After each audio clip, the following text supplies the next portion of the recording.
June 25th, 1983. Jefferson County, Montana. While attending a picnic with her family in Helena National Forest, 4-year-old Nyleen Kay Marshall goes off to play with some other children until she vanishes without a trace. An extensive search of the forest fails to find her, but other kids report having seen an unidentified man in a jogging suit speaking to Nyleen shortly before she went missing.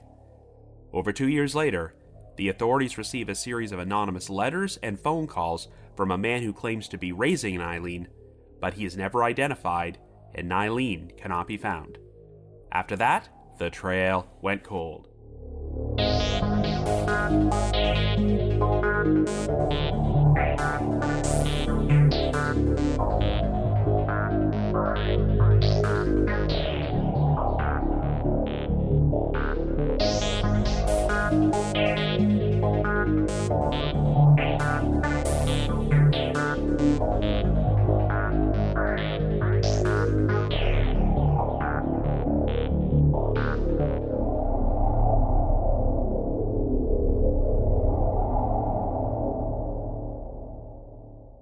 Hello everyone, and welcome to our latest episode of The Trail Went Cold. I'm your host Robin Warder, and today we're going to be covering a very disturbing missing children's case, the 1983 disappearance of 4-year-old Nyleen Kay Marshall. This case was once featured on an episode of Unsolved Mysteries, and ever since the inception of this podcast, I've received numerous requests to cover it. This is the story of a girl who went on a picnic with her family in Helena National Forest, but even though the event was attended by several people, Nyleen somehow went missing. At first, it was suspected that Nyleen may have wandered off into the forest, but no trace of her could be found, and multiple children reported seeing Nyleen in the company of a mysterious man in a jogging suit who may have abducted her. This theory would gain a lot more traction a few years later, when the authorities were contacted on multiple occasions by a man who claimed to be raising Nyleen and traveling around the world with her. But while it's possible this could have been nothing more than a cruel hoax, he apparently shared details about Nyleen's disappearance which were not public knowledge at the time. Over the years, investigators have explored a number of different leads with the hopes that Nyleen may have been raised under a false identity and could still be alive somewhere, but they have always come up empty. This story has contained a number of surprising twists and turns which has left many people unsure about what actually happened to Nyleen, but since she's still missing after more than 40 years, we're going to explore all the different possibilities on today's episode. However, before we get started, just a quick reminder that The Trail Went Cold is a weekly podcast, which is currently available for download on several platforms, including Apple Podcasts and Spotify. So if you like this podcast, be sure to subscribe to it, and please leave us a rating or review on any of those sites to help spread the word and garner us more exposure. The Trail Went Cold is on Patreon, so if you would like to learn how to support the show, please visit our page at patreon.com/thetrailwentcold. For as little as $1 a month, you can garner access to exclusive rewards, including stickers and thank you cards, early access to episodes, and bonus content, as our Patreon page has around 70 exclusive bonus episodes in our archives which are not available on our regular feed. So with all that out of the way, let us now explore the disappearance of Nyleen Kay Marshall.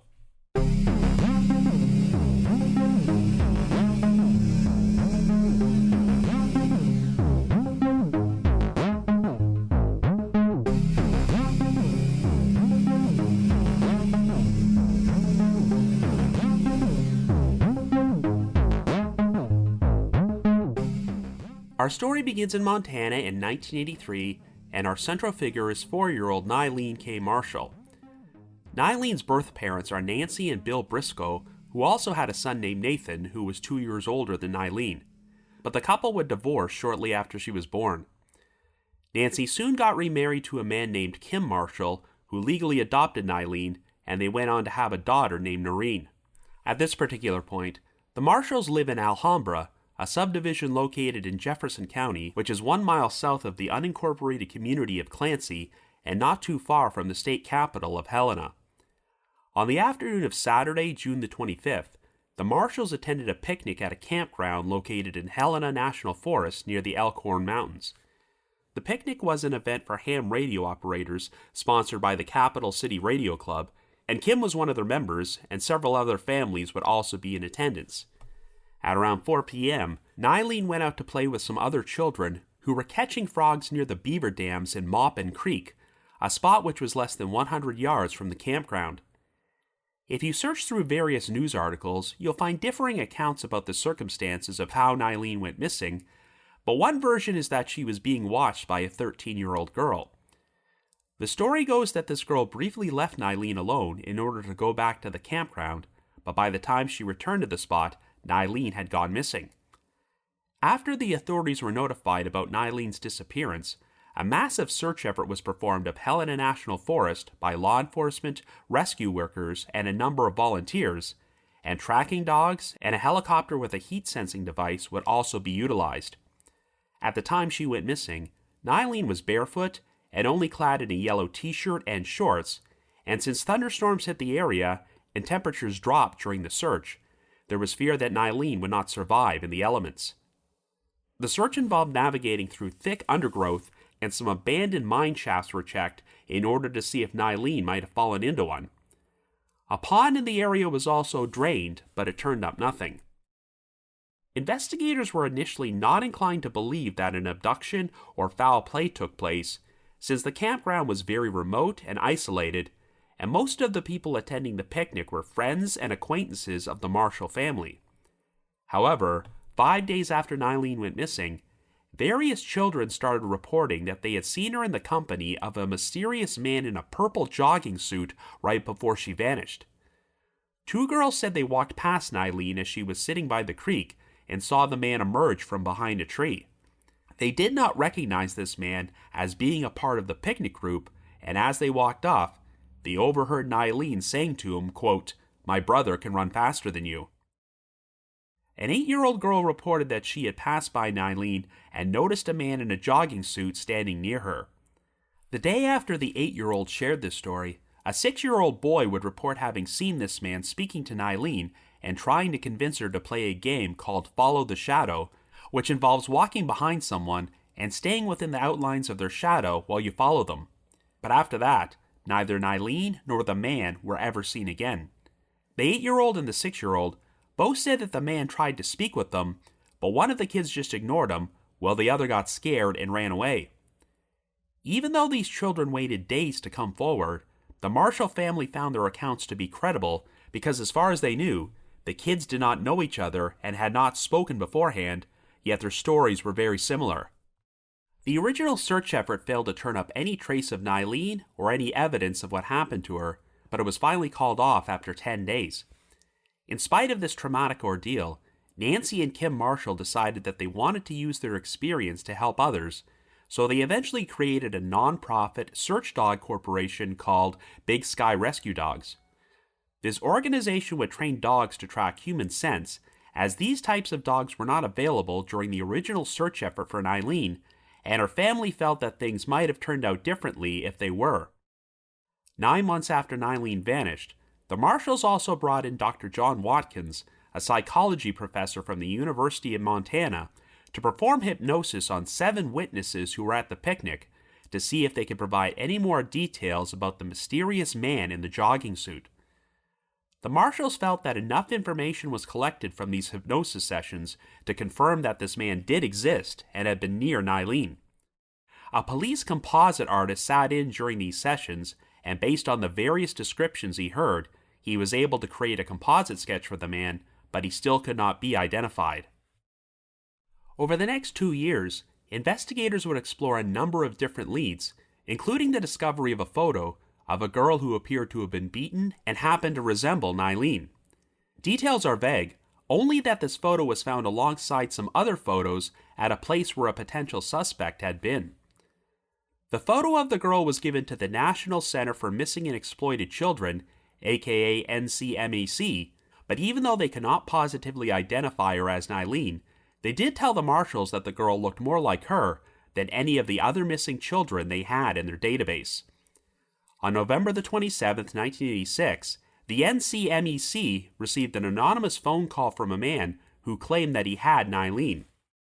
2 months later, in February of 1986, an anonymous 3-page typewritten letter was sent into Child Find of America a national nonprofit missing children's organization based out of New York.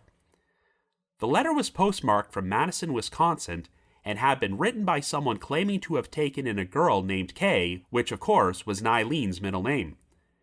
Investigators found the letter to be credible, as it apparently contained details about Nyleen's disappearance, which were never released to the public.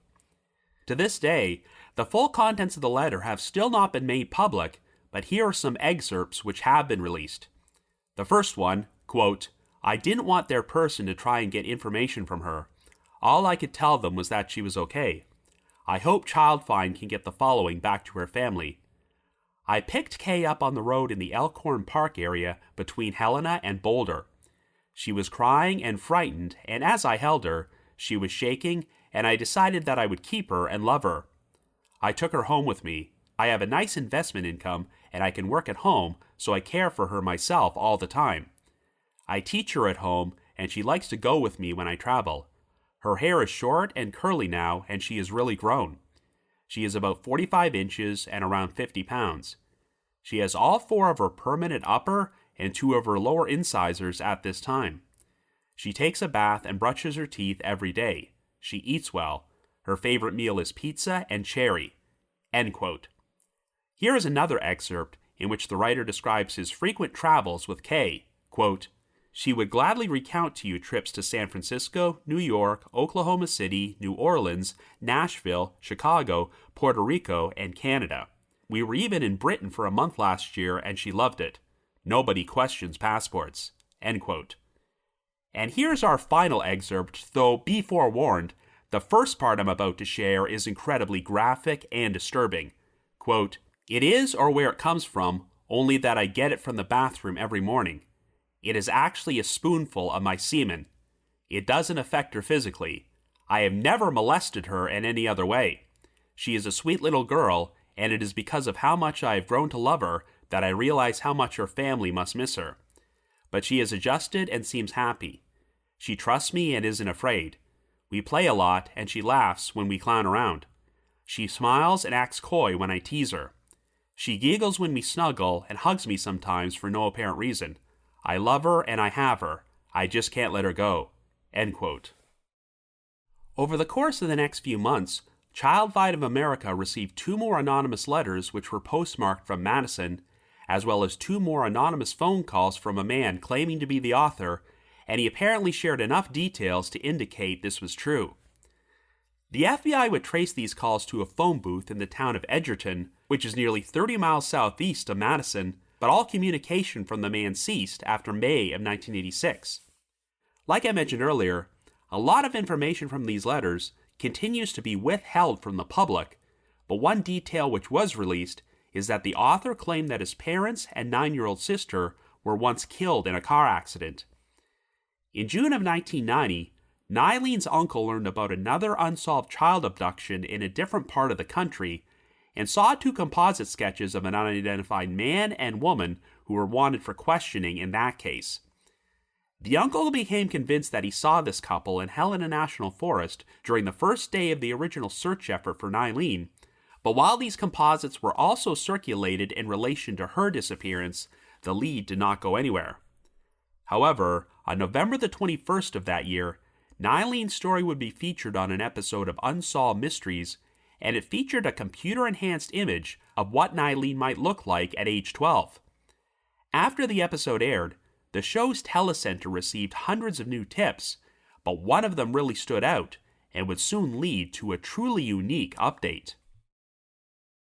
An official from a school in Tsawwassen, a suburban community located just south of Vancouver, British Columbia, saw the age-progressed photo of Nyleen and became convinced she was a 13-year-old student named Mary Ann Kelly. For the past 6 years, Mary and her single father, Robert William Kelly, have been living just across the U.S. border in the community of Port Roberts, Washington. The school staff always had their suspicions about Robert, as he never provided them with a phone number, and whenever they asked for an address, he always told them they were between addresses. Robert dropped Mary off at school every morning, but he would always go to her classroom and look through the windows to make sure she was there. Naturally, this gave off the impression that Mary may have been an abducted child living under a false identity, so the FBI launched an investigation to see if she might be Nyleen. The Kellys were placed under surveillance, and after looking at Mary Ann's school records, the FBI was able to confirm that they were false. They finally managed to obtain a search warrant for the Kelly residence, and in an odd twist of fate, it turned out that Mary was not actually Nyleen Kay Marshall, but rather a completely different abducted girl who had been missing for the past 8 years. During their search of the Kelly residence, the FBI uncovered a box containing a number of personal items, including a birth certificate with the name Monica Bonilla. This box also contained a number of photographs which had been taken years earlier and featured Robert and Mary alongside a woman named Rosemary Bonilla Levi. Yes, it turned out that Rosemary had once been married to Robert William Kelly, whose real name was Guillermo Ruiz Bonilla, and they had a daughter named Monica. The family lived together in Burbank, California, but things started to fall apart after Guillermo developed a bizarre obsession with the iconic singer-songwriter John Lennon. When Lennon was assassinated in December of 1980, Guillermo cried non-stop for 2 weeks, and eventually became convinced that he was the reincarnation of Lennon. He started altering his appearance to look as much like the singer as possible, and even told Rosemary that he wanted her to become like Lennon's wife, Yoko Ono. Rosemary told Guillermo that she wanted to divorce him, but on September the 22nd, 1982, she returned home from work and was shocked to discover that Guillermo had emptied the house of all of their personal possessions and taken off with Monica, who was 5 years old at the time. The following day, Rosemary received a call from one of Guillermo's family members who told her that she would never see Monica again and that the child had been told her mother was dead. Since Guillermo was technically still a legal guardian of Monica at that time, the police would not launch a missing persons investigation until the courts awarded Rosemary full custody of her daughter 2 months later. For the next 8 years, Rosemary had no luck tracking Monica down until, by pure chance, the Unsolved Mysteries broadcast led to Monica being mistaken for Nyleen Kay Marshall, and she was discovered to be living with her father in Port Roberts under the name Mary Ann Kelly. After Monica's identity was confirmed, she was finally returned to her mother in Burbank for an emotional reunion just in time for Christmas. By this point, Rosemary had gotten remarried and had a son, so Monica got to meet her half-brother Dorian for the very first time. Guillermo was arrested and charged with parental kidnapping, but while this case of mistaken identity did not lead to a resolution in Nyleen's disappearance, it inadvertently paved the way to a happy ending for another grieving family. Several months later, in August of 1991, there would be another development in the case when a 42-year-old sex offender named Richard James Wilson turned himself into the police in Livingston, Montana. 7 years earlier, Wilson had been charged for the sexual assault of a minor and received a sentence of probation, but he now confessed to police that he was responsible for the murder of Nyleen Kay Marshall, as well as the murder of another woman from Great Falls. Wilson even revealed a location in the Elkhorn Mountains where he claimed to have disposed of Nyleen's remains, but a search of the area turned up nothing. He was held in jail for 6 days, but released after investigators determined that there was no evidence to substantiate Wilson's confession and charge him with murder. Since Wilson had a documented history of mental illness and made some inconsistent statements, there has been a lot of question about the veracity of his confession. By 1995, the Marshall family had relocated to Japan after Kim was transferred there for his job, but he was informed that he was going to receive a new transfer to Mexico. While Kim remained in Japan with the kids, Nancy traveled to Mexico City in order to look at new houses for the family. On July the 24th, Nancy was staying at the Radisson Paraíso Hotel when she was found dead inside her room at the age of 42. Nancy was hanging from a shower rod in the bathroom, and Kim was actually at an airport check-in desk in Tokyo in preparation for a flight to Mexico City to join his wife when he was informed about her death.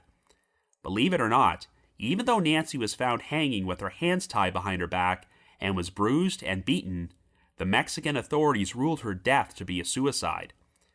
The previous night, Nancy had met up with some friends in Mexico City who all maintained that she seemed happy and nothing was out of the ordinary.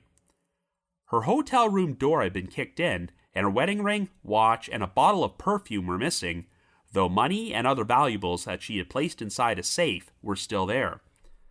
Even though the evidence suggested that Nancy was murdered during a robbery, investigators stood by their suicide ruling, so Kim hired a private investigator to look into Nancy's death.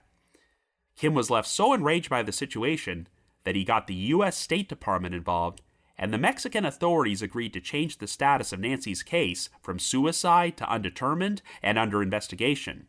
However, the State Department advised Kim that if he continued to push for a homicide investigation, the police would not release Nancy's body for burial, so Kim ultimately decided to relent. Nancy's body was finally returned to her family and brought back to the United States, and she would be laid to rest at Ridgeview Memorial Park in Allen, Texas. While Nancy's case has never been solved, her death is not believed to have any connection to Nyleen's disappearance.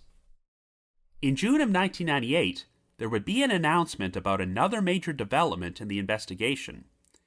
Nearly 2 years earlier, the authorities had been contacted by a nurse in New Orleans, Louisiana, who believed that she had an encounter with Nyleen as an adult. According to the nurse, a young pregnant woman had visited her hospital alongside an older man in hopes of being admitted in order to give birth. The woman said that her name was Helena and that she was 19 years old, but while she said that she did not remember much about her childhood, she thought her mother's name might have been Nyleen. She also mentioned having grown up in another country, even though she did not speak with any trace of an accent. The staff thought there was something odd about the man and woman, but when they tried to ask them more questions about her identity and medical history, the couple left the hospital without her being admitted. A few weeks later, one of the nurses saw a rerun of the Nyleen Kay Marshall segment on Unsolved Mysteries and became convinced the young woman was her, particularly since she had said her name was Helena, which was spelled the same as Helena National Forest, the location where Nyleen went missing. By 1998, the mysterious Helena and her male companion were finally tracked down to Oklahoma City, and when questioned, Helena agreed to provide a sample of her DNA. While Nancy Marshall had provided a sample of her blood to the FBI 10 years earlier, it had greatly deteriorated by this point, so Nyleen's biological father, Bill Briscoe, had to be tracked down to collect a sample of his DNA. In August of that year, it was announced that DNA testing had officially confirmed that Helena was not Nyleen. By this point, Kim Marshall had gotten remarried and relocated to Texas with Nyleen's siblings, Nathan and Noreen. During an interview, Nancy's sister, Mickey Kinsley, revealed that there had been a lot of friction between her family and Kim, as she did not believe Kim was forthcoming about the details of Nancy's death with them, and also alleged that Kim was abusive towards his family. Kim responded by stating that Nancy's family had serious problems of their own, and claimed that Nancy herself had issues with them. Noreen Marshall would also publicly deny the allegations that her father was abusive. Whatever the case, Kim has pretty much disappeared from the spotlight, and as far as I can tell, he has not given any interviews about Nyleen or Nancy in over 25 years. It's not entirely clear how the authorities view Kim in regards to this case, but in February of 2013, the Helena-based TV station KXLH produced a news segment about Nyleen's disappearance containing this quote from the Jefferson County Sheriff at the time, Craig Doolittle, who stated, quote, "From what I've been told, the stepfather was, and was throughout the investigation, considered to be a person of interest." End quote. We'll talk more about that angle later on in this episode. All we do know for certain is that 4 decades have passed since Nyleen Kay Marshall went missing, and there are still no conclusive answers about what happened to her. So I guess you could say the trail went cold.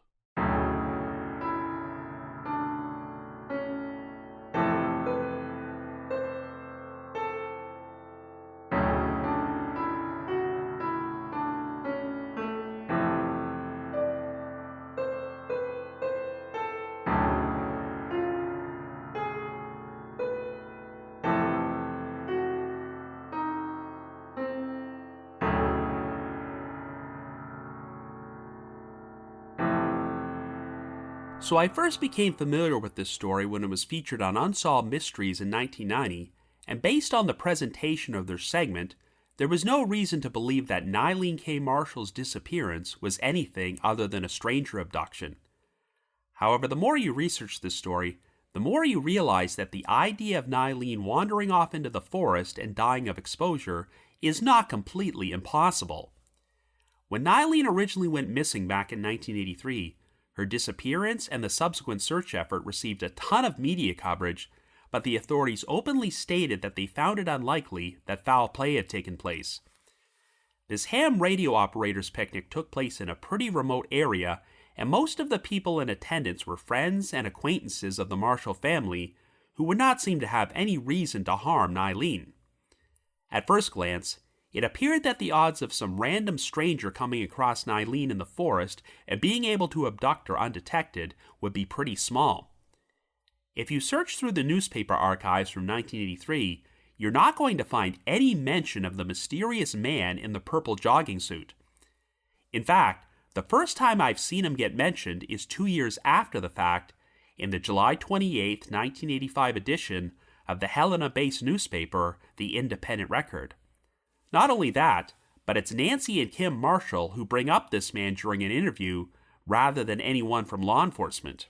From my point of view, it almost appears that investigators may not have initially put much credence into the sighting of the guy in the jogging suit and believe that the Marshalls were grasping at straws in order to cling on to the hope that Nyleen was still alive somewhere.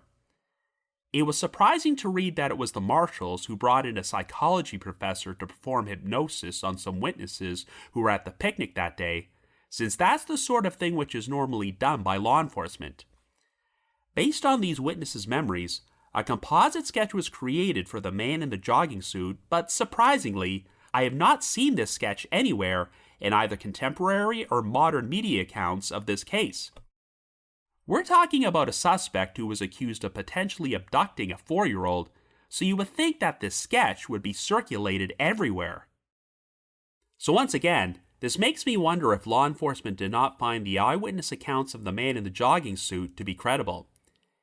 It is true that all of the witnesses who supposedly saw this man were young children, and for whatever reason, none of them came forward and shared their story until 5 days after Nyleen went missing. Regardless, the Marshalls still found these kids' accounts to be credible because none of them knew each other, yet they managed to tell such similar stories about the man. If he did exist, I get the impression that none of the adults at the picnic saw him, and there was nobody in attendance who matched his description and was wearing a purple jogging suit, which is a pretty distinctive piece of clothing. To be fair, even if law enforcement was skeptical of this story at first, I get the impression that they changed their tune by late 1985 and early 1986, when anonymous letters and phone calls started coming in from a man who claimed to have abducted Nyleen. Of course, we still can't be 100% certain if the letters and phone calls were anything more than a cruel hoax, so they don't necessarily prove that a kidnapping took place. I've covered enough cases on this podcast to know that whenever a person goes missing in a rugged wilderness area, you should never completely rule out the possibility that they died of exposure until either the remains are found or it's definitively proven that something else happened. Yes, the search effort for Nyleen was pretty extensive, but we've seen a number of other cases just like this where a search failed to find a missing victim, only for the remains to suddenly turn up in the same area years after the fact. I know that Nyleen was wearing a yellow t-shirt when she vanished, which is a bright color that will stand out in the forest, but the searchers acknowledged that some of the undergrowth was so thick that it would have been easy not to notice a missing child. If Nyleen had crossed paths with a wild animal, such as a mountain lion, it would have been easy for the creature to carry her away and spread her remains around. There were also abandoned mine shafts in the area, and while a number of them were searched, you can't discount the possibility that Nyleen fell into one. Under normal circumstances, I would probably believe that the odds are much greater that Nyleen wandered off and died of exposure rather than had the rotten luck of crossing paths with an abductor in such a remote area, but I can't overlook the fact that no less than 4 children reported seeing the man in the jogging suit. If a kidnapping did take place, It's possible the perpetrator already knew Nyleen and had been stalking and following her and just waited for the opportunity for her to be alone before he abducted her.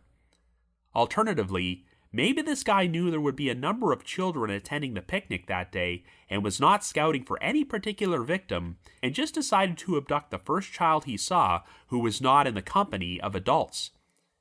I'd be curious to know if this campground had a parking area and how far away the other adults parked their vehicles from the picnic, as this guy obviously would have needed to place Nyleen inside a vehicle and drive away in order to escape the area undetected. So I just mentioned how I find it odd that there doesn't appear to have been much circulation of this alleged composite sketch of the man in the jogging suit, as it's not even featured during the Unsolved Mystery segment. However, the segment instead shared some sketches of an unidentified man and woman who were supposedly seen in the forest on the first day of the search effort for Nyleen.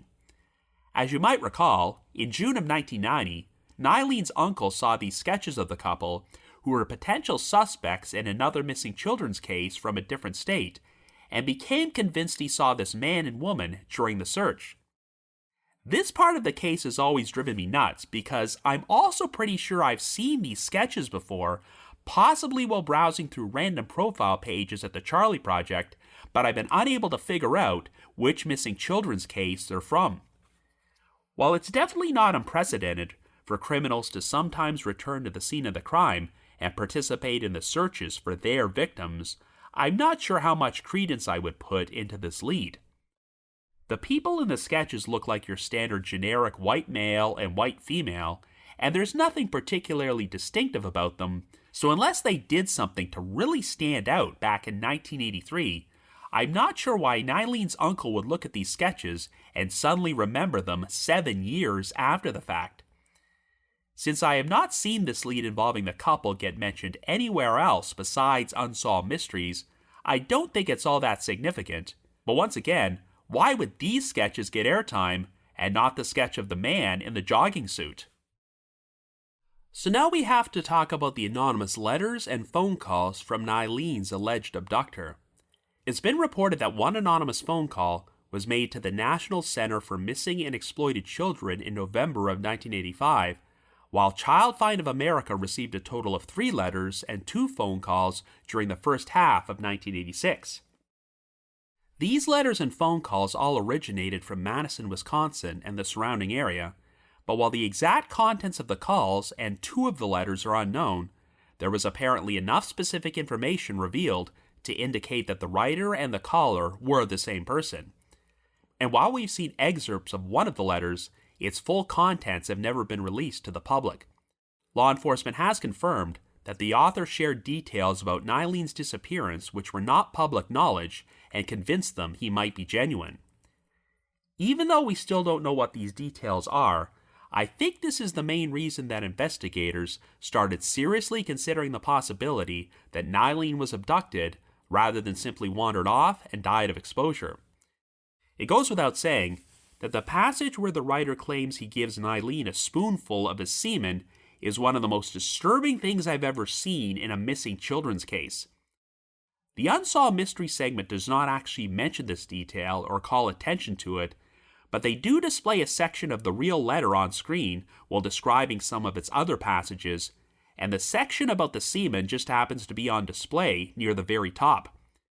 These days, it's very easy to notice this if you're watching the episode on a streaming service and can pause and freeze frame it, but I can personally attest that if you watched it on television back when it originally aired in 1990, it was a major WTF moment. Remember, this was before the days of DVR, so I'm sure I was probably not the only one who just casually noticed those words and then said to myself, did I really just see that? In retrospect, it's shocking that this section of the letter was allowed to be displayed on screen during a show that aired on primetime network television. Of course, it's incredibly disturbing that the writer would mention a detail like this and then try to assure Nyleen's family that he loves her so much and is taking good care of her. He has the audacity to write that he's never molested her, even though anyone would agree that giving a child a spoonful of semen is sexual abuse. Even though the letter supposedly contained accurate details about Nyleen's disappearance, One part which does seem verifiably false is the writer's claim that he picked up Nyleen, or Kay as he called her, while she was wandering by the side of the road. If the writer is the man in the jogging suit, then he obviously took her while she was hanging around Maupin Creek, not the road. So it's possible that this letter is a combination of truth and fiction. Perhaps this man really did abduct Nyleen, but he murdered her a short time later, so he's written out an elaborate fantasy about raising Nyleen and taking her on trips around the world in order to give off the false impression that she was still alive. Since his communications came to an end after the FBI traced one of his calls to a phone booth in Edgerton, this seems to indicate that he was following the media coverage of the case and decided to back off once he realized the authorities might be getting close to him. I certainly can't discount the idea that the letters and the calls were nothing more than a hoax, because if you perform a search of Nyleen's name at newspapers.com, you'll see that her photograph got published in a number of different publications throughout the United States during the 1980s. So it's possible that a disturbed person from Wisconsin could have learned about Nyleen's case and developed a weird obsession with it, which is why he decided to orchestrate this hoax. One additional detail from the letters, which law enforcement decided to release, is the author's claim that his parents and 9-year-old sister had once been killed in a car accident. This detail is so specific that I'm sure there was hope it might ring some bells and that someone might know a resident from the Madison area who lost their family in that fashion, but it did not lead to the author being identified, and who knows if they're even telling the truth anyway. Without knowing the full contents of the calls and the letters and what details this man revealed to make investigators believe he might be credible, I definitely cannot discount the idea that he's the guilty party. Of course, since Nyleen was only 4 years old when she went missing, she was still young enough that if she was kidnapped and raised under a false identity, she might have no memory of her real family and could still be alive somewhere with zero idea of who she really is. Of course, examples of this are few and far between, but it does happen. Case in point, the mistaken identity which led to the safe recovery of Monica Bonilla 8 years after she originally went missing. However, there is a big difference between being kidnapped and raised by your non-custodial father and being abducted by a random predator. So there have been a lot of interesting false leads in this case, such as the aforementioned situation with Monica Bonilla, as well as the young pregnant woman from Oklahoma City, who sounds like she might have an interesting backstory herself, though she was ruled out as being Nyleen via DNA testing. There's also Richard James Wilson, the sex offender who turned himself in and confessed to Nyleen's murder in 1991, but no evidence was found to indicate that his confession was genuine. I haven't seen any official confirmation that Wilson was ruled out as a suspect, but given his history of mental illness, I don't find his story to be credible, and am inclined to think he had nothing to do with Nyleen's disappearance. But now we have to talk about the heartbreaking epilogue to this story, and that's the 1995 murder of Nyleen's mother, Nancy Marshall. One particularly heartbreaking moment from the Unsolved Mysteries segment is this statement that Nancy made about her missing daughter during her interview. Quote, "I still look for her. I always will. Every time I'm at an airport, every time I'm at a resort, every time I'm at an amusement park. Sure, I look like I'm having a good time, but I'm looking for my child every minute that I'm out." End quote. The interview is pretty haunting to watch once you know that Nancy wound up dead only 5 years later, and while a limited amount of information has been released about her case, I think I feel comfortable saying that the original suicide ruling was bogus. Since Nancy was staying at a hotel in Mexico and her room's door was kicked in and some of her valuables were stolen, it sounds like the motive for the crime was robbery, and she may have been targeted at random by someone who wanted to steal from an American tourist. Given that Nancy was bruised and beaten and found hanging from a shower rod with her hands tied behind her back, it's ridiculous to think she could have killed herself. But even though Mexican law enforcement is known for being rampant with corruption, I'm not sure there was a grand conspiracy here to cover anything up, as the local authorities may have just been lazy and felt that the death of an American was not worth investigating. Technically, Nancy's death is no longer classified as a suicide, and is instead listed as undetermined and under investigation, but I've seen enough of these cases to know that when a North American tourist goes missing or winds up dead under suspicious circumstances while visiting a foreign country, the amount of red tape which is required to get the local authorities to perform a proper investigation can be overwhelming.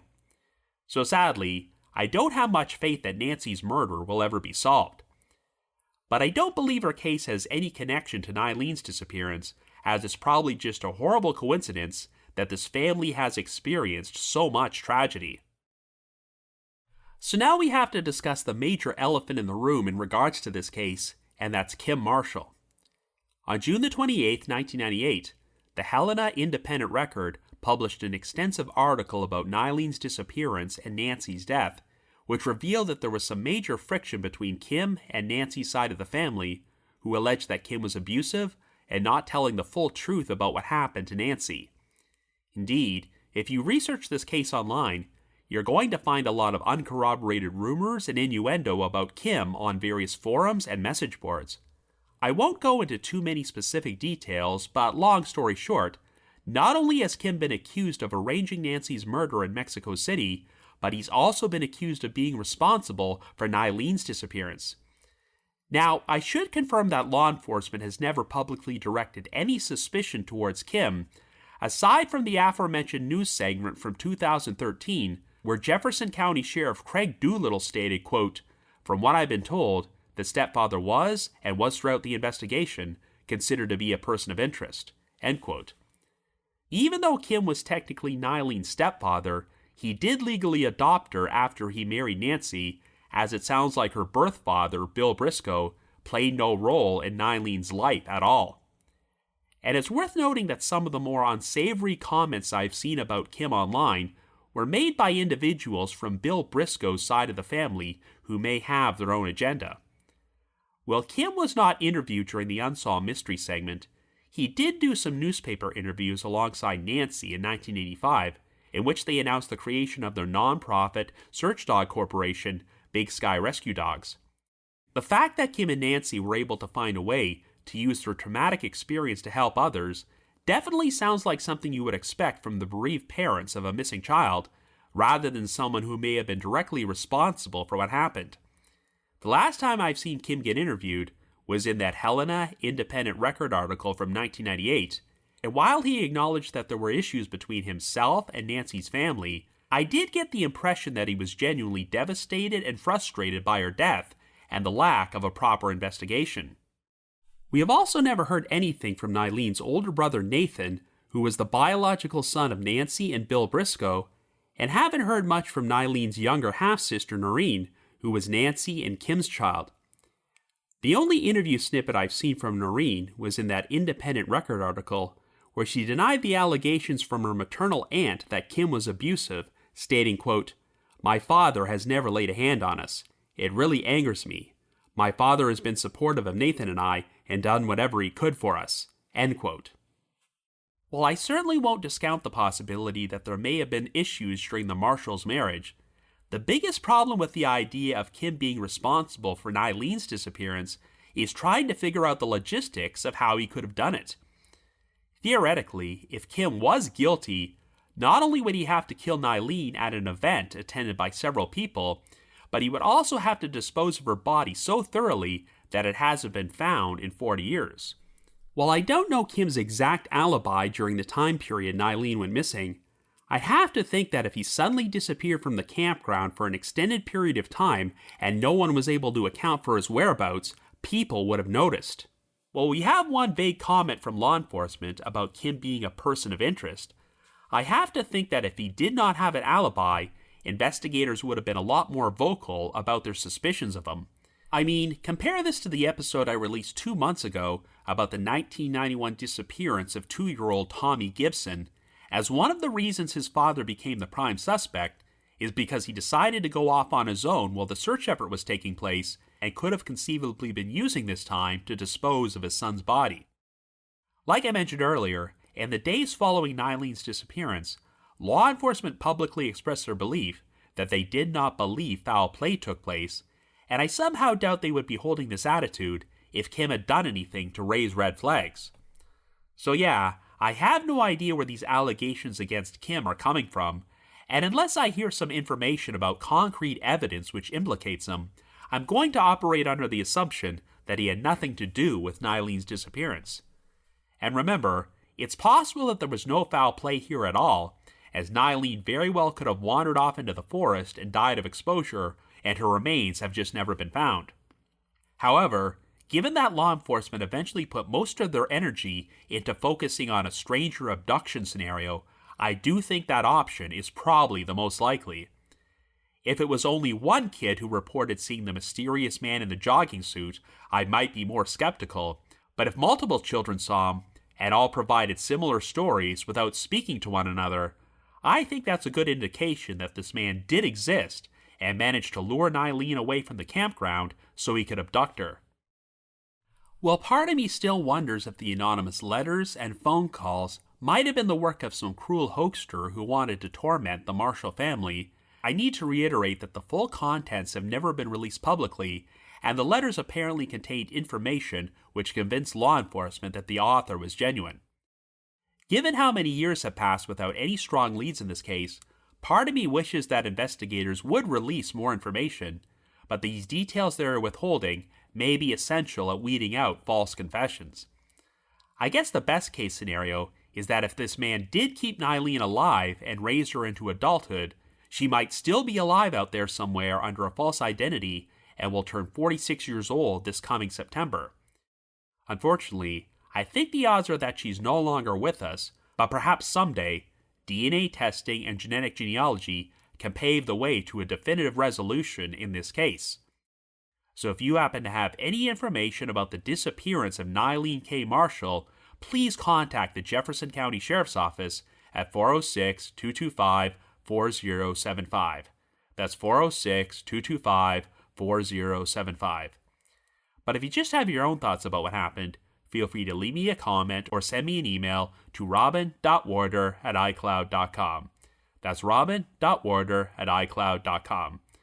Now the reminder that The Trail Went Cold is on Patreon, so please visit patreon.com/thetrailwentcold to learn how you can support our podcast and become eligible for some pretty neat rewards.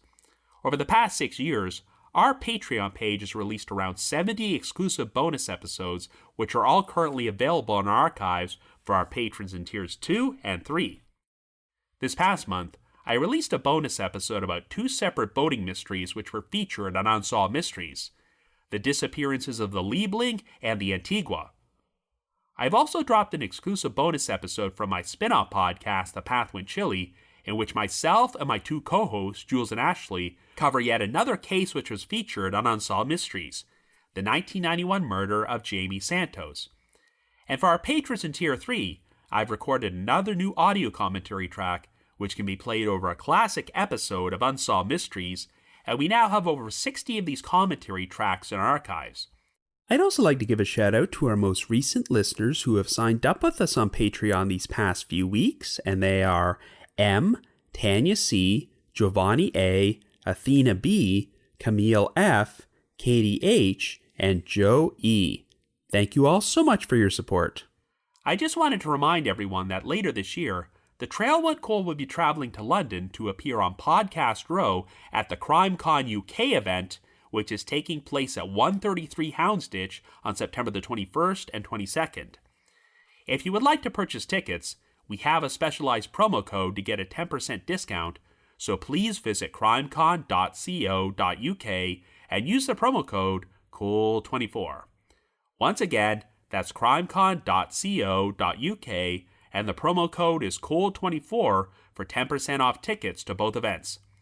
I just wanted to give another shout out to my supporters at the Unsolved Mysteries message board at the Sitcoms Online forum and the Unresolved Mysteries subreddit. I need to provide a big thanks to Miguel Foote, who edits and assembles this podcast together for me, and Vince Nitro, who composes the eerie music you hear on every episode. If you haven't already, you can like us on Facebook, follow us on Twitter and Instagram, or leave us a rating or review on Apple Podcasts or Spotify. So have yourselves a great week and join us next Wednesday for another brand new episode of The Trail Went Cold.